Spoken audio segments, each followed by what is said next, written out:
I was actually hired as a service rep. Okay. Which was a fantastic way to start. We did fraud investigation, we did collections, we did sales. I mean, we did everything. I said, your son works within your company. Why isn't he the CEO? Like, why are you not going to give it to him?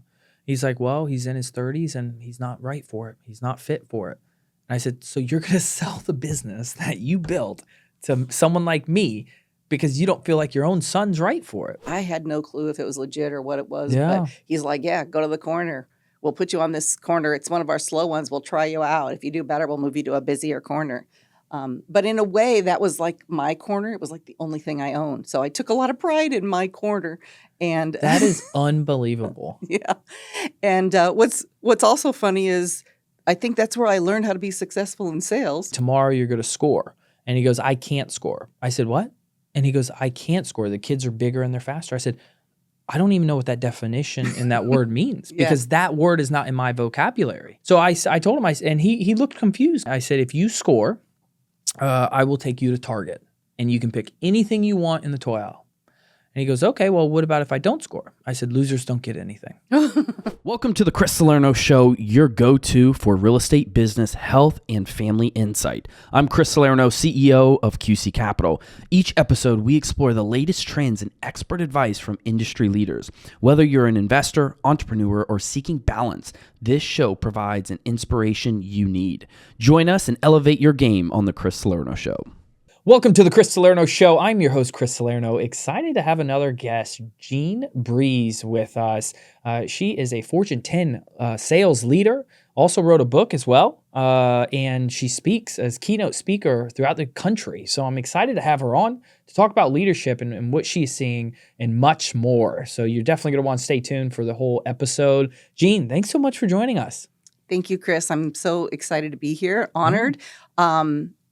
I want to thank you for having me. One of the things I love about your show is the eclectic variety of guests that you have. So I'm really honored to be included in that. Most definitely. I'm very excited to have you. I'm going to challenge your mind with some questions because I'm so fascinated with the mind and how we work and how we operate as leaders.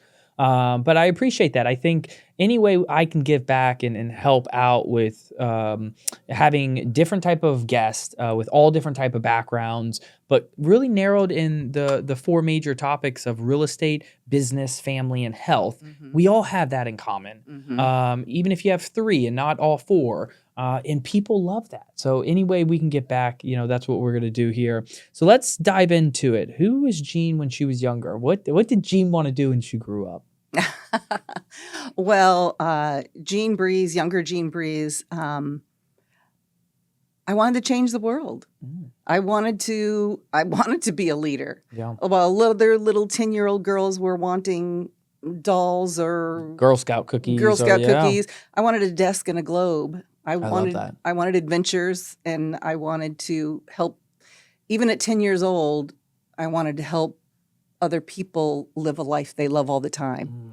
And where did that come from? Did it come from dad, mom, someone that you spent close time with that had that trait as a leader? And maybe I'll ask a question. A lot of people say you're either born with it or you're not. Yeah. Especially entrepreneurship and the waves that entrepreneurship, brings in your lifestyle.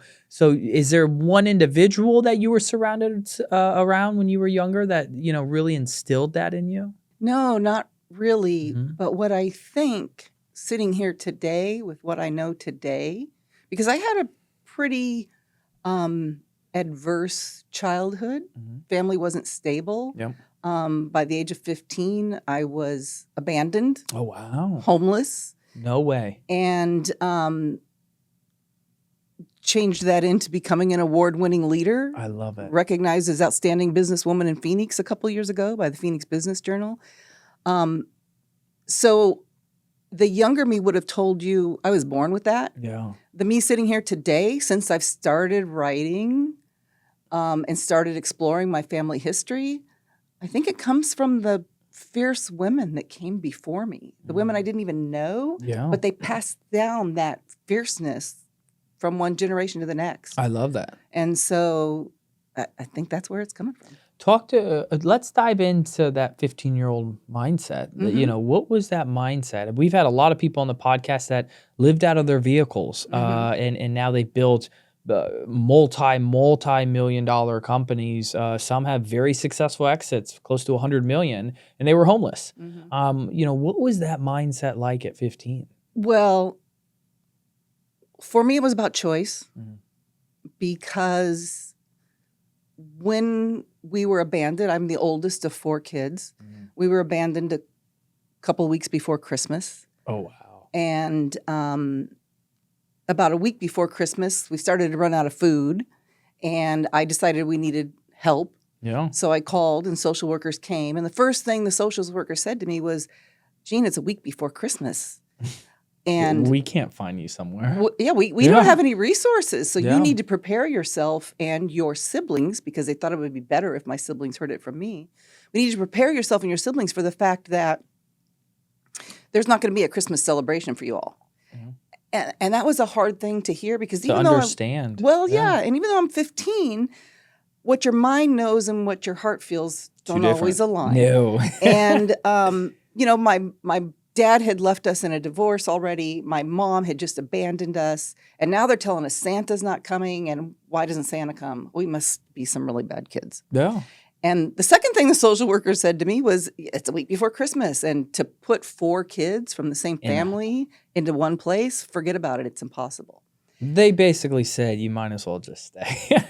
Well, yeah. And they said it in a nice way. And I'm sure they did something, which we'll get to, but that's just wow. Yeah. Unbelievable.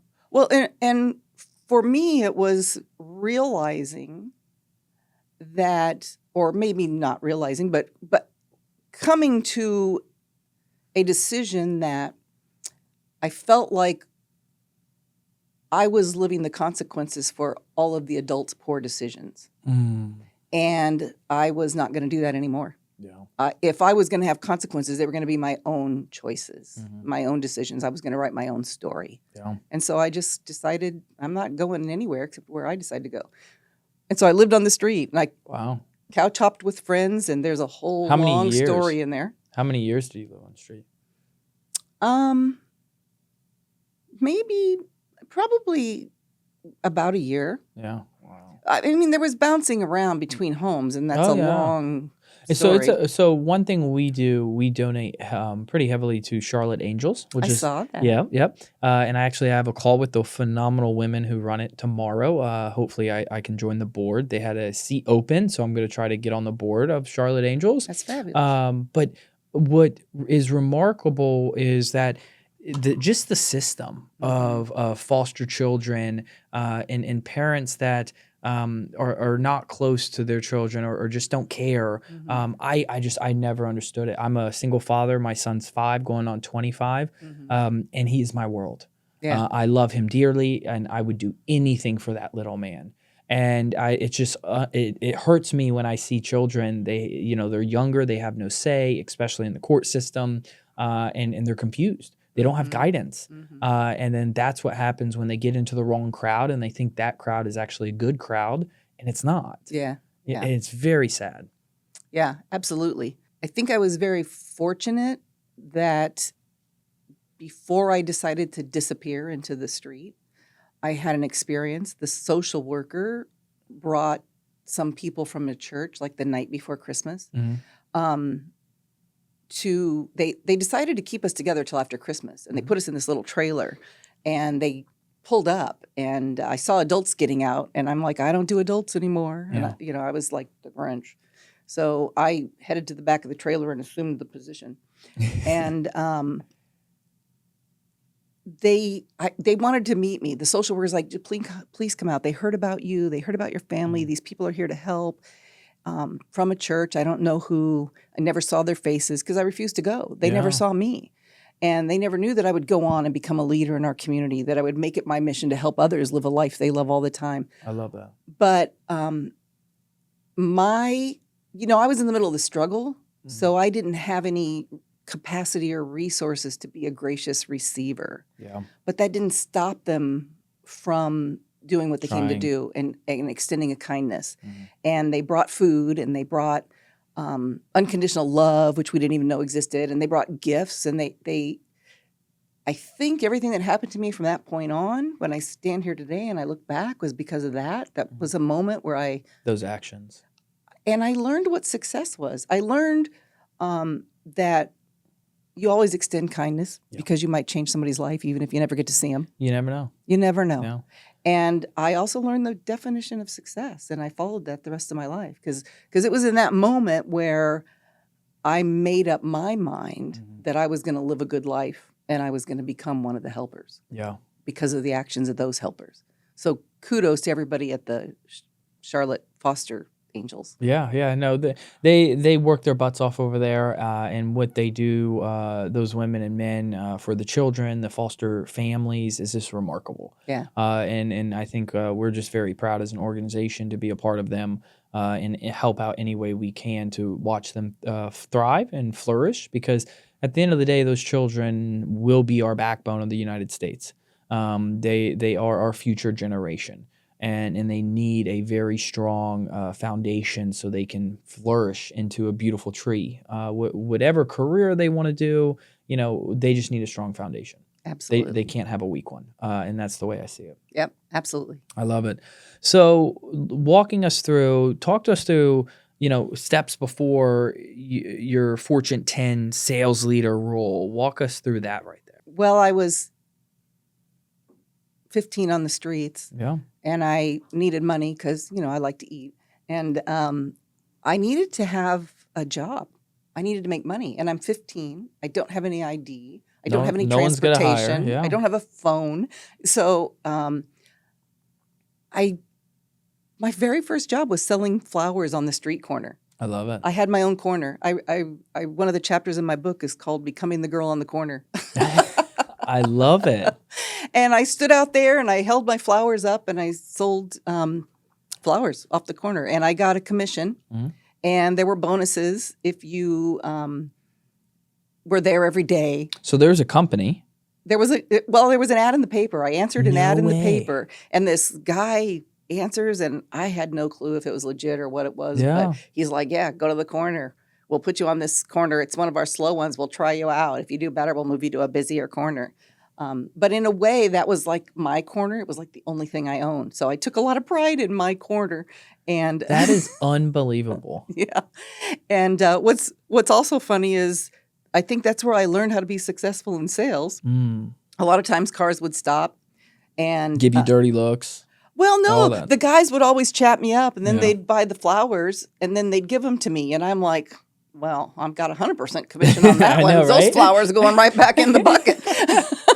We're going to resell these things. So I learned about finding opportunity in the obstacles. Yeah. And I learned about, the other thing was, it was a van like right out of a Dateline show that pulled up to I walked to the corner those after little school. Creeper vans. It was like white van with the slider, and he pulls up, and I'm like, oh my gosh, and this long-haired hippie-looking guy gets out. But at the end of the day, he's calculating my commission, and I'm like, no, that's not accurate. And he's like, nobody had ever questioned him before. So he was like, I don't know if he was trying to rip me off or if he just didn't know how to calculate, 25%. But I knew how to calculate it, so... So, I learned a lot of lessons about, first of all, showing up. Yeah. A lot of success is just showing up. Very much so. So that was my first start. Later, I heard from somebody on the street that the phone company had job openings, but you had to pass this really hard test. Mm-hmm. And I've always been good at taking tests. I'm like, I can do that. And so I did. And that launched my career into sales and sales leadership. Wow. So were you cold calling like in a call center? Or? I was actually hired as a service rep. Okay. Which was a fantastic way to start because as a service rep, you did everything. We did fraud investigation. We did collections. We did sales. I mean, we did everything. So it was such a well-rounded way to start in the business. And funny thing, I hated sales. I didn't want to be in sales. Really? Yeah. Because they wanted us to sell services to people who didn't need them. Mm. And that's hard. and I hated it. And then finally, somebody said to me, I adopted the words of Zig Ziglar. you can have anything you want in life if you help enough other people get Yep. what they want. Amen. And when I learned that, everything changed, and my sales career officially began. Mhm. And so, walk us through. How many years did you spend there? What was that like? Oh, I spent probably 20 years going, the phone company had a lot of changes during that time. Oh my God, yeah. So I worked for every version of it, Wow. and just kept rising through the ranks. And it was always a great learning experience and always another adventure. And I always love. I think one of our greatest powers is curiosity. I always It love is. being curious about what's next. Where are we going next? What are we going to do now? And Oh my I God, love yeah. getting smarter every day. So it gave me an opportunity to do that because it was just a wealth of opportunity. I mean, AT&T Yeah. has a lot of opportunity. Oh my God, yeah. So how long were you with AT&T? Altogether, over 20 years. Oh wow. So my mother was with Bell South, Mm-hmm. and then I believe Cellular bought it, or vice versa, Mhm. and then it became AT&T. Yes. So she was with AT&T here in Charlotte, and overall, I think, she was there almost 40 years. Yeah. Yeah, 37, 40 years. I mean, it was the kind of place at one time where you went and stayed. Yeah. And I remember too, and I would tell her, hey, ask for a promotion. Oh, well, we have to have this and that. I'm like, who cares? Worst they're going to tell you no. Like, just keep trying to move up in the rankings. yeah. But yeah, she was there quite a while. And then that's actually what originally moved us up here to Charlotte. Interesting. Before they closed their office up here. Oh, yeah. Yeah, I was at AT&T when we were bought by SBC, which Okay. was Bell South. Okay. That's one of the transformations, I believe. And Okay. they headquartered in Dallas. Oh, yep. So I was there during that time frame when that acquisition happened. But Oh, it was nice. at that point it was one of several that had happened. So it was just another Yeah, I know they traded hands like a handful of times. Yeah. We were Lucent, we were Abaya, we were Mountain Bell in Arizona. Yeah. Oh, wow. Well, the book that you wrote, what ignited you to write it? Well, I've been speaking now for about 8 years Mhm. after I decided to leave the corporate world and become a speaker. So I've been doing that for about 8 years. And every time I speak, people come up to me and they're like, do you have a book? Do you have a podcast? We want more. We want more. We want to know more of your story because I share a little bit of my story, but obviously there's a lot more to the story. And for years I was like, no, I don't have a book. I'm a speaker. I speak. Yeah. And so I don't know. What you saw is what you got. And that's Yeah. it.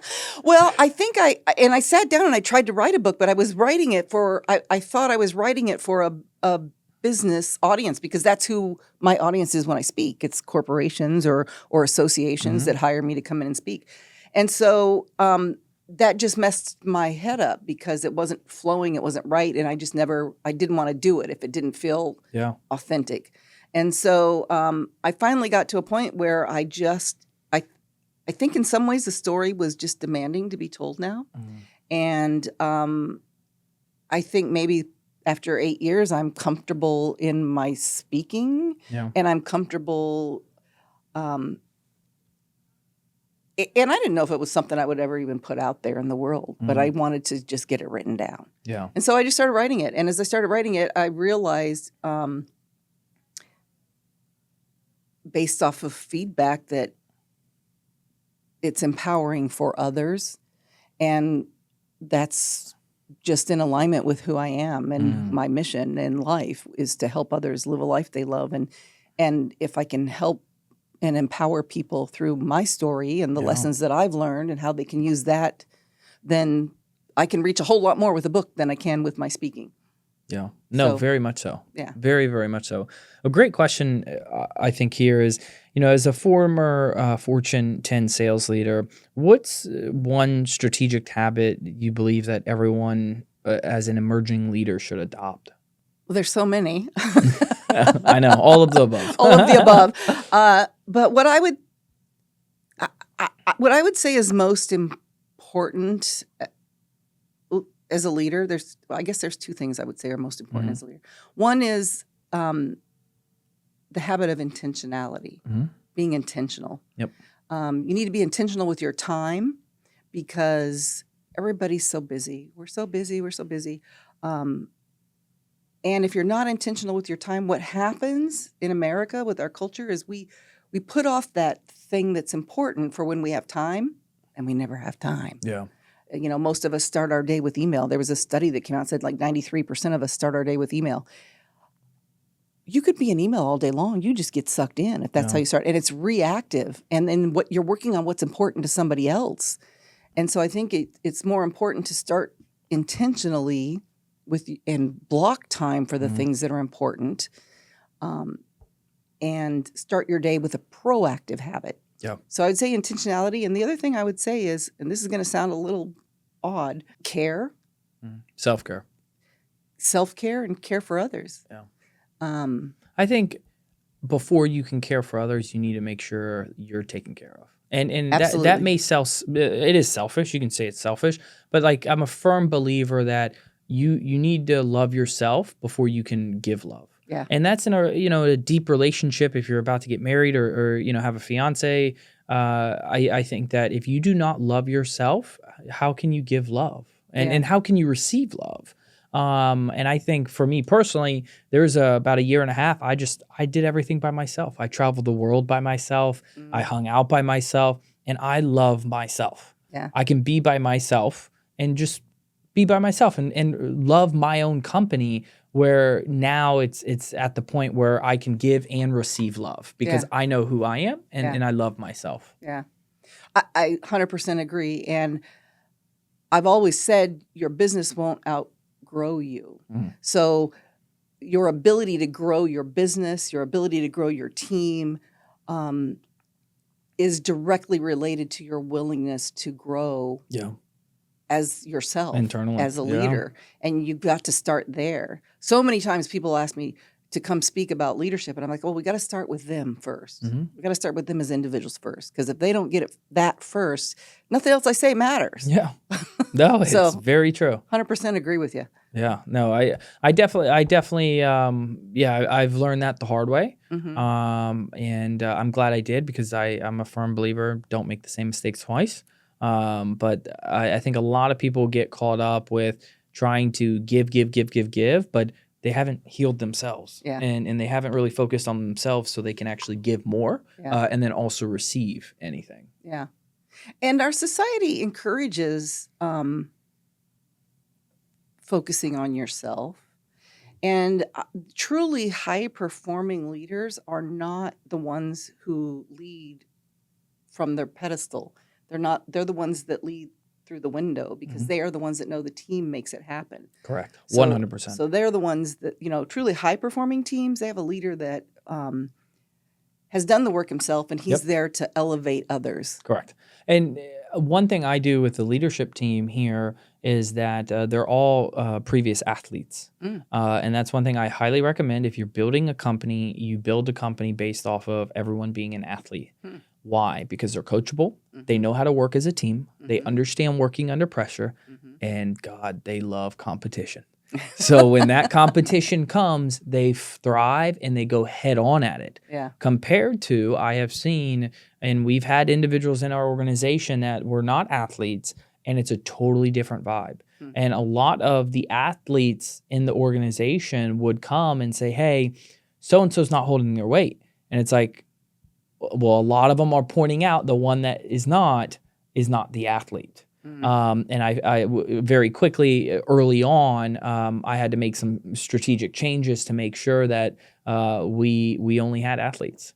And they do athletic stuff outside of the office too. They compete in all different type of sports outside of the office just because they have a passion to compete. Yeah. And I think that's, I think you're either born with it or you're not. That drive, the motivation, the hunger to compete, especially if you're a Division I athlete, the ability to really want to win. I've just seen that it's either you're born with it or not. Yeah.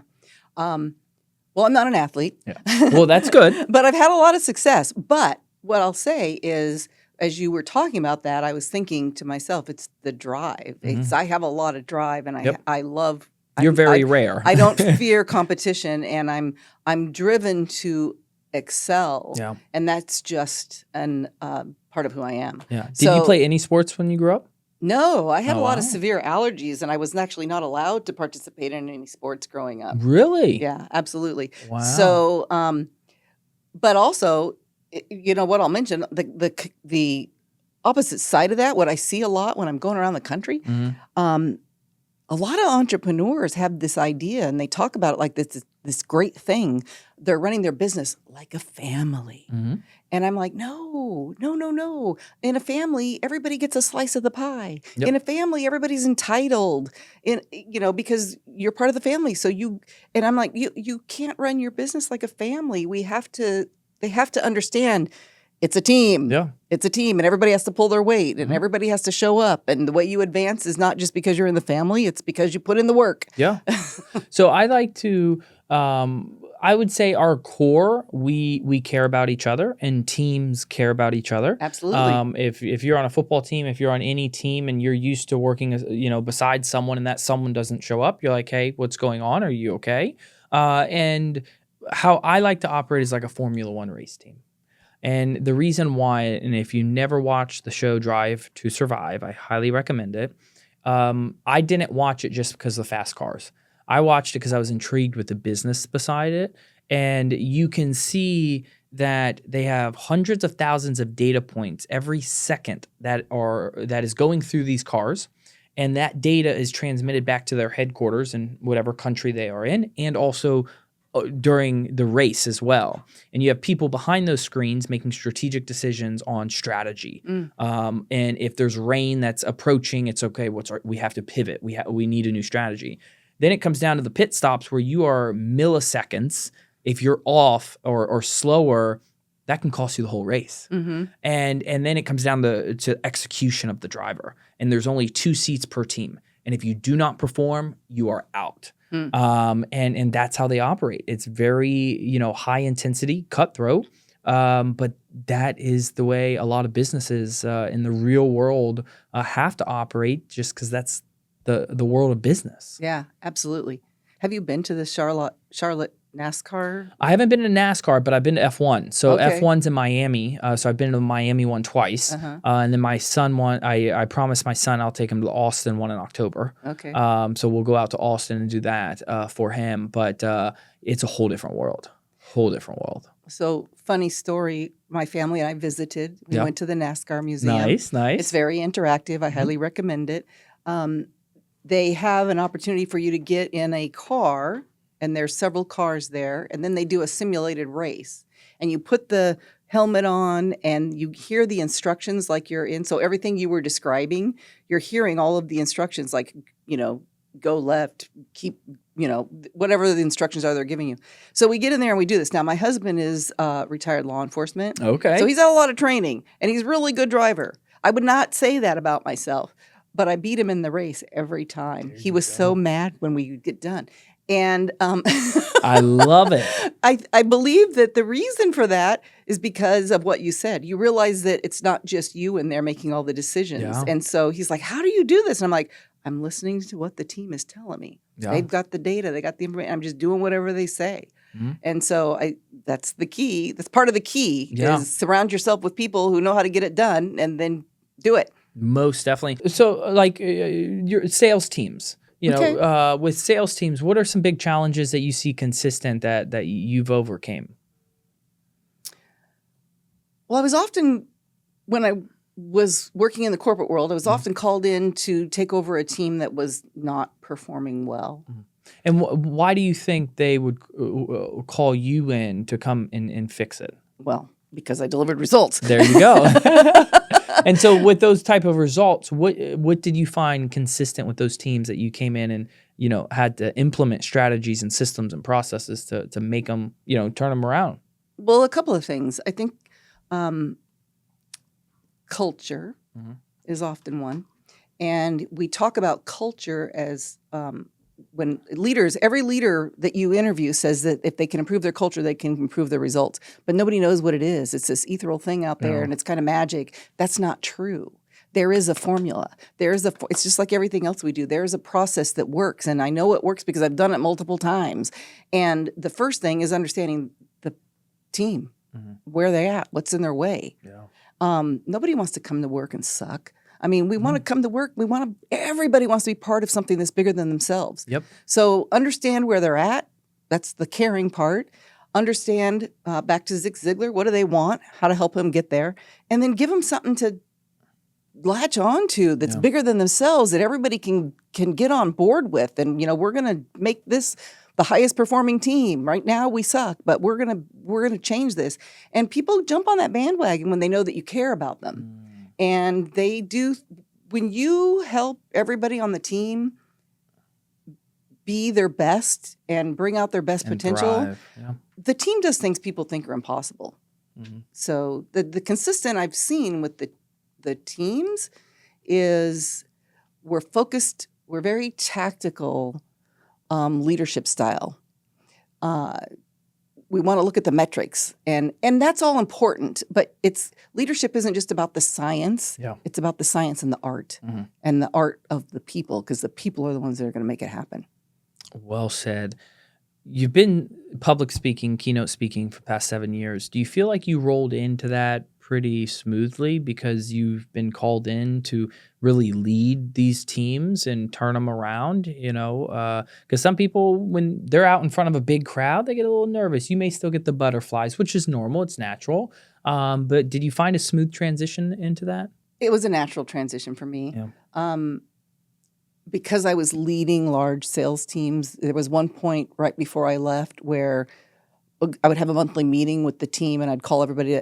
And what I would find is people from other departments would come to hear, oh, Jean's talking to the team, let's go here. Because people found it uplifting and motivating. And as I started reflecting, the older you get, the more you realize what you're good at and what you want to do and what you don't want to do. And I started thinking about all the things I did. The higher you rise in the corporate world, the more you're in spreadsheets and meetings. Oh, yeah. And I was like, I love people, and I love helping people be their best. And that's what I want to do instead of this much of the time and spreadsheets and meeting this much. I want to do this much of that. And I still have to do spreadsheets because if I don't pay my bills, people get mad. Yeah. So, I just wanted to flip that. And so it was natural for me. I was already used to seeing the potential in others and helping them reach it. And but having said that, the other thing, I hired a coach. Yeah. You talk to us how big that is, because what shocks me, and I've had coaches, I have mentors, I have advisors that are in my personal inner circle that are very, very high achievers. And I don't have a big circle. I have a lot of acquaintances, but my circle is very, very small. And I can go to that circle to lean on anything that is going on in my life. And what shocks me is that a lot of kids will go into college because they're brainwashed, in my opinion, you got to go to college to be successful, rack up all this student loan debt. Yet when they get out, especially in the business world, they're hesitant to get a coach. They're hesitant to get a mentor. Yeah. And it's like, it should be the other, in my opinion, other way around. Like, you should want a coach. You should want a mentor. That's the first thing I did prior to creating this company and the other companies I sold. I got a coach and mentor because I said, if I can hire someone to limit my mistakes, which would actually cost me or would actually make me a lot more money because I'm limiting my mistakes, Amen. I can justify paying them. Right. So sign me up. I'm ready to go. Yeah. What was that big turning point to say, hey, this is a coach and a mentor, something I need? Yeah. I knew what I wanted to do. I knew I had the skill set to do it. I knew it was my purpose. But I didn't know how to make that transition. And leaving, when you've been in the corporate world and you get a paycheck coming in all the time, that was a scary decision. And so I hired somebody that had done it. I hired somebody that had made that transition. Yeah. And I did what he told me to do. And he said, if you do this in 6 months, you'll be sailing and you'll never look back. And that's exactly what happened. Wow. And so it was amazing. And I one of the topics I speak about, I call it 5 superpowers to be extraordinary. And one of the superpowers is people, because I'm a huge, huge, huge believer in we're not meant to do this alone. Yeah. And there's huge power in mentors or coaches. doesn't mean they're smarter than you. It means they're there to keep you on track. Accountable. And accountable. You know, the biggest thing and the reason why I work out is discipline. It takes a lot to be disciplined, to eat healthy, to work out. And you need that self-discipline as an entrepreneur and as a business owner, because not all people are going to be there for your best interest unless you hire a coach and a mentor. But you should also hire one that's going to tell you how it is, whether you like it or not, because that's reality. Yeah. And I think it's super important to have that, because I always say you can't be the cop and the robber at the same time. Yeah. And what I mean by that is that you will only discipline yourself to a certain extent. And you will only hold yourself accountable to a certain extent. And that's when you need someone else to say, no, we need to stay on track here. Yeah. We have the drive, but it's hard to push ourselves. And our coach or our mentor can help us do that. Yeah. They can give you that little nudge. I think, no, you can do more. Yeah, and I'm a huge David Goggins fan, huge. I think the mind, and I'm so fascinated with how the mind operates. I think the mind is such a remarkable, part of our body that is just, it controls everything. And I think people really underestimate themselves on how powerful their mind is and how they can push themselves to the next level and what ability they can achieve anything they want to. If they just really be a little more disciplined and hold themselves a little more accountable. Yeah, absolutely. I think we have the ability to manifest that life that we want. I'm a huge huge that we believer of manifestation, laws of attraction. I meditate in the mornings and in the evenings. A huge believer of that. Yeah. And I've seen it work firsthand. Absolutely. It's just in the feeling when it does work to me it's a drug. Yeah. Like that feeling, like that dopamine hit or whatever you want to call it, when you actually manifest a success in your life, it's amazing. Yeah. And I would say for me, I get that same kind of dopamine hit when I see that light click in somebody else. In other people. Yeah. I see it. And I can't tell you how many notes I have from people that are like, you saw this in me when I didn't see it in myself. When you give them that guidance and they actually listen to you and they take action and then they achieve it and they feel so good. I had that same exact moment with my son a couple weeks ago. So we were having dinner on a Friday night. He had soccer practice on Saturday. And we were talking about it. We were just kicking the soccer ball a little bit. And I said, okay, tomorrow you're going to score. And he goes, I can't score. I said, what? And he goes, I can't score. The kids are bigger and they're faster. I said, I don't even know what that definition in that word means because that word is not in my vocabulary. Amen. Like I do not have that word in my vocabulary. Right. If the world is ending, I will find a positive. Yeah. That's just how my mind is set. I automatically say, well, oh, this is a positive. So I told him, and he looked confused because I said, I don't know what that word means. And he looked so confused. I said, I think you mean the word is I can. Yeah. And he goes, well, they're bigger, they're stronger. I said, well, that's when you outsmart them. If they're physically bigger, if they're physically stronger, God has given you such strength at 5 years old. You can't compete with someone who's 8. Like you can't do that. So I said, you can compete, but you can use your brain to outsmart them. So I said, that's what you do. And he said, well, okay. I said, if you score, I will take you to Target and you can pick anything you want in the toy aisle. And he goes, okay, well, what about if I don't score? I said, losers don't get anything. And he looked at me and he paused. And I said, that's the way life works. That's how life works. In my house, that's definitely how it works. And so he ended up scoring twice. And on the way, or once he was finished, he says, Dad, so we're going to Target? I said, yeah, we're going to Target. And so on the way home, he says, Dad? I said, yes, son. He goes, I'm very proud of myself. Aww. And I said, well, that's the feeling you get when you change the word I can't to I can and you actually accomplish it. Yeah.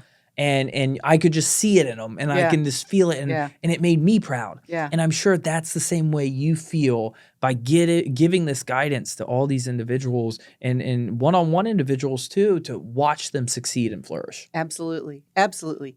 And I pulled my daughter out of a school because Really? They came out of their motto came out. It was, I can't yet. And I'm like, that doesn't work. You're already setting them up mentally for failure. Exactly. Having that like, word. No, those don't. I'm with you. That doesn't belong in the vocabulary. I love to study people who do extraordinary things. And Michael Phelps, most decorated Olympic athlete ever, and that's one of his secrets is he's banished the words I can't. Yeah. Doesn't allow it anybody on his team. So I like to tell people when you hear yourself thinking I can't, change it to how can I? Yeah. And then when you practice that, practice not even allowing it to come in your mind. Yeah. Like it doesn't even enter my mind. Yeah. I because my mind doesn't have time for it. Right. I'm go, and my mind doesn't have time for any of that type of negativity. Yeah. Because it's remarkable. Little type of negativity, it can impact you substantially. Yeah, absolutely. I mean, that's one of the other superpowers is what we believe. Yeah. Your beliefs that I talk about.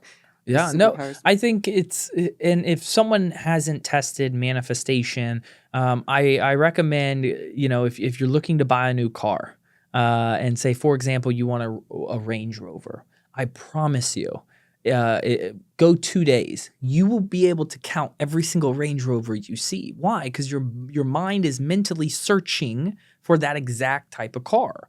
I've seen it happen. I purchased a car, which there's only 5 people in Charlotte that own this exact car, or this exact car that I purchased. There's only 1 person in Charlotte that owns it, but there's 5 cars very similar.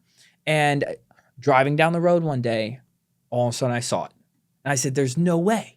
There's only 1 person in all of Charlotte that has it.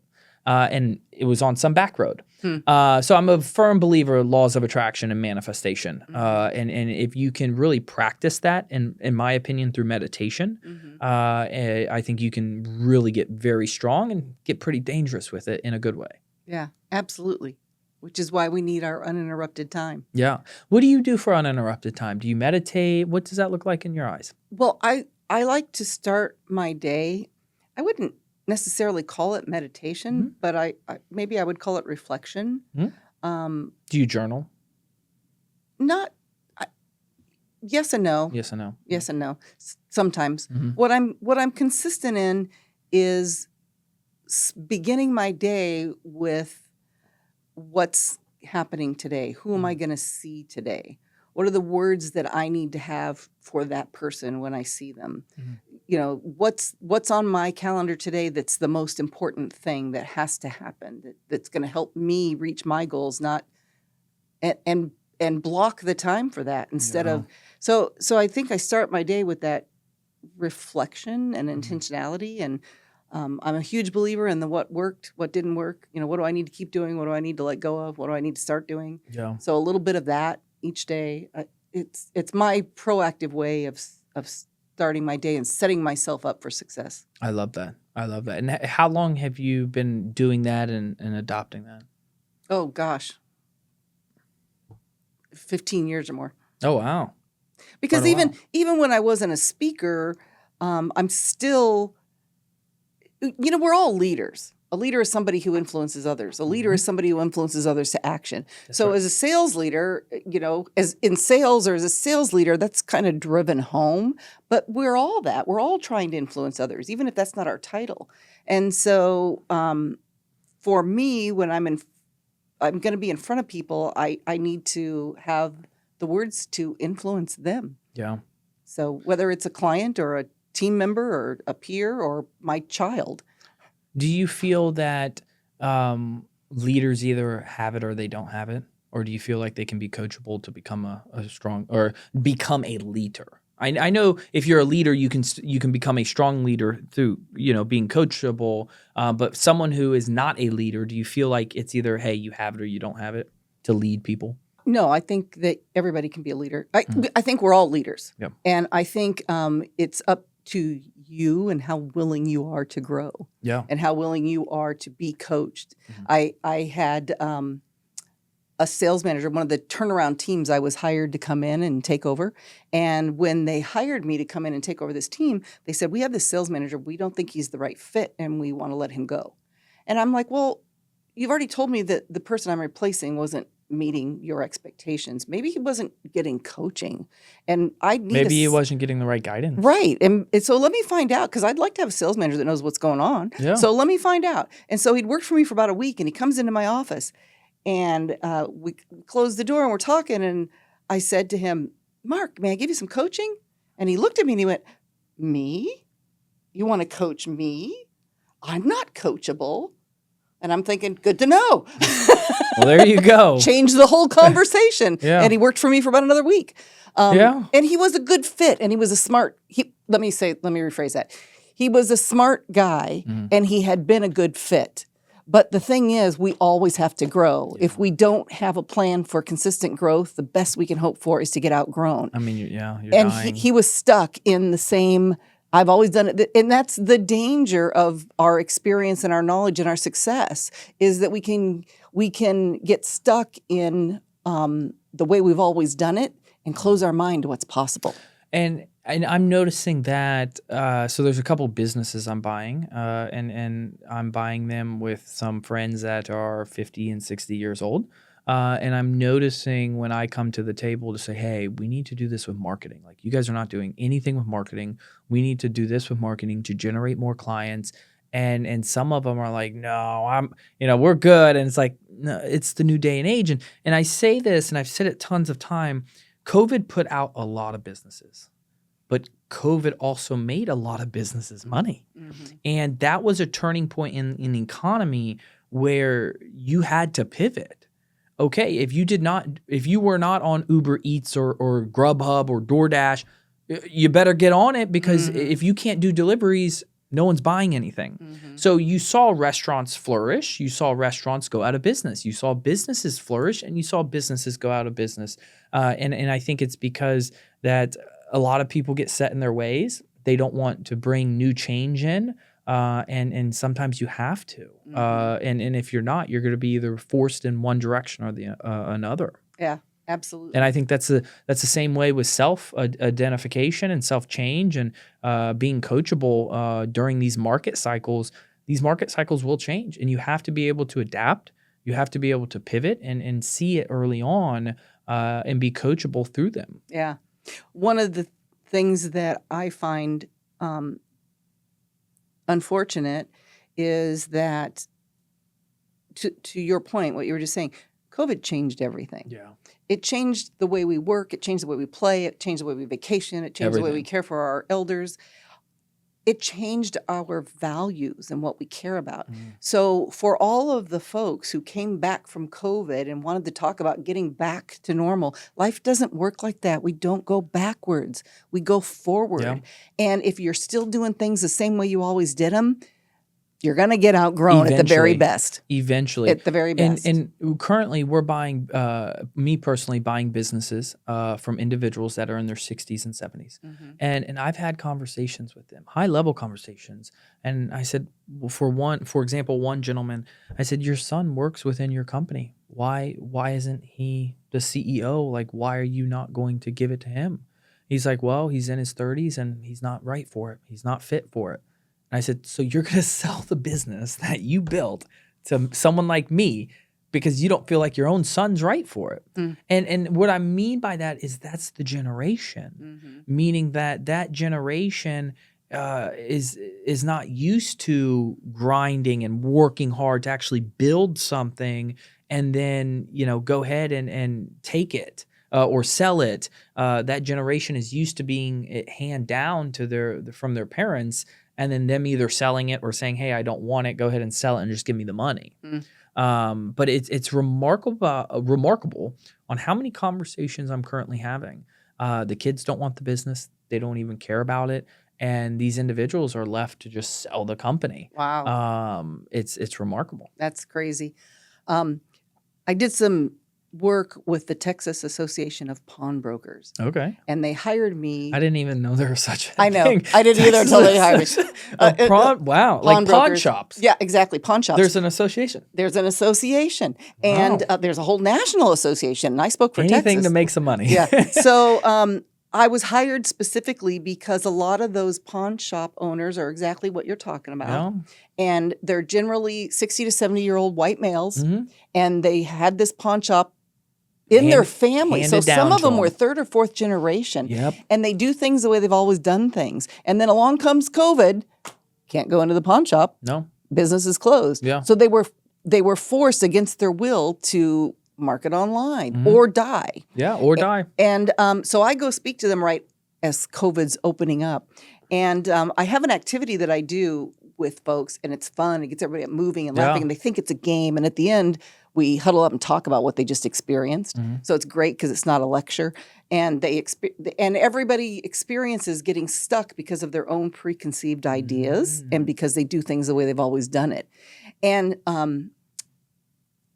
so we did this in the evening, and then the next day I was doing a more traditional keynote. Yep. And this one gentleman comes up to me and he says, "I was so angry at you last night."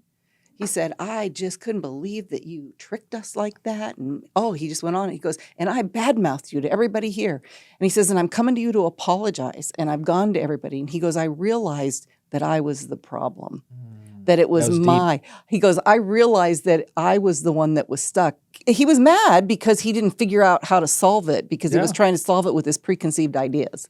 He wasn't thinking outside the box. And nobody's ever solved it. So, I said, nobody's ever solved it because we all do that. It's a natural thing. So, but it was kind of an eye-opening experience for me how deeply ingrained that is in us. Very much so. Yeah. Very much so. I think I think that, right there really speaks that you got to work on yourself. Yeah. You got to be a little selfish and you got to work on yourself. To really understand, how you operate. And if you really want to scale and be a leader and be coachable and run a big business, you got to be able to adapt and have the understanding to have an open mind too. Yeah. So. Yes. I like to say, come to everything with curiosity, like you've never done it before. Ask questions. Yeah. No question's stupid. And I'm not afraid to ask you a question. I'm not afraid to walk up and ask a question. And if you look at me like I'm an idiot, I don't care. That's just how my mind works. I'm going to ask. I'm going to understand it from multiple perspectives. And that's just, that's how I operate. And that kind of takes us right back to where we started. You have to be comfortable with yourself and in your own skin before you have the everything in you to say, I don't care if you think I'm an idiot. Oh, I know. Yeah, very much so. Because so many people are still living in that fear. They are. Yeah.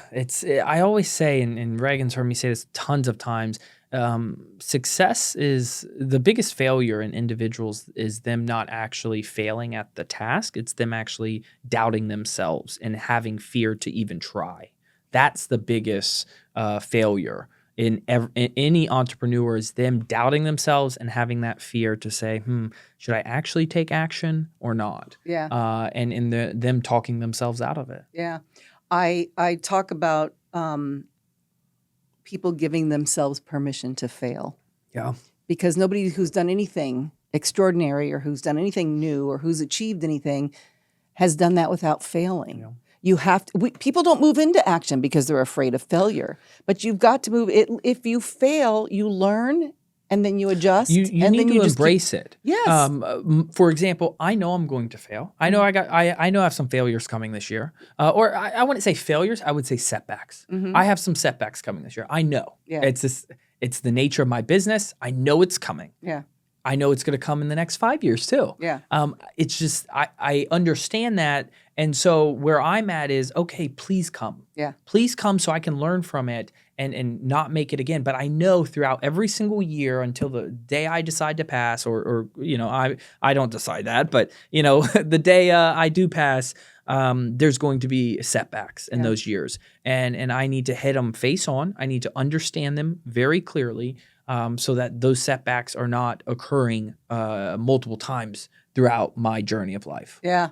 I've taught my children. I have 2 teenagers who just graduated high school. Okay, congrats. Earlier this month. And I've taught them. Empty nester now? Yeah. Yeah. Looking forward to that. Hopefully they don't come back. Fingers crossed. And I've taught them the only failure is a failure to learn. Yeah. That's the only failure. Because every time you take action, you're getting smarter. And the goal is to get smarter every single day. And if it looks like a failure, it's temporary because you never have to make that mistake again. Yep. And that's what I've taught them. My daughter will now, when she has a setback, she'll say, I never have to make that mistake again. Yeah. And you don't, because you learn from that and you go on. And first thing I tell a team, I have this whole list of non-negotiables with new teams. First one is I reserve the right to get smarter every day. Yep. Just because I told you yesterday that was it, now I have new information, or I'm better, faster, smarter, different today. I love it. So I love it. Yeah. Thank you for coming. And I really enjoyed this conversation. I appreciate you coming to our office and our studio to record this podcast. To wrap things up, because I know we're approaching the time, is what's next? You just had the book launch. What's next for you? Still speaking. Mm-hmm. Love to have some more speaking engagements, actively looking for more in Charlotte and beyond. Yeah. I am working on a resilience workbook Mm-hmm. to go along with some of the leadership workshops that I do. So, and continuing to help others I love it. learn to live a life they love all the time. I love it. Well, we'll make sure we'll put that book down in the show notes so people can get a hold of it and get yourself a copy. Thank you so much for joining us. I really appreciate this conversation, and thank you for everyone that's watching and listening. Make sure you get yourself a copy of that book. We'll put it down in the show notes. Thanks so much. Thank you for tuning in to the Chris Salerno Show. We hope you enjoyed today's episode and gained valuable insight to help you along your journey. Don't forget to subscribe and leave us a review on your favorite podcast platform. If you have any questions or topics that you would like to cover, feel free to reach out directly to me. Shoot me a message on Instagram at Chris_Salerno_. Until next time, keep pushing forward and stay inspired.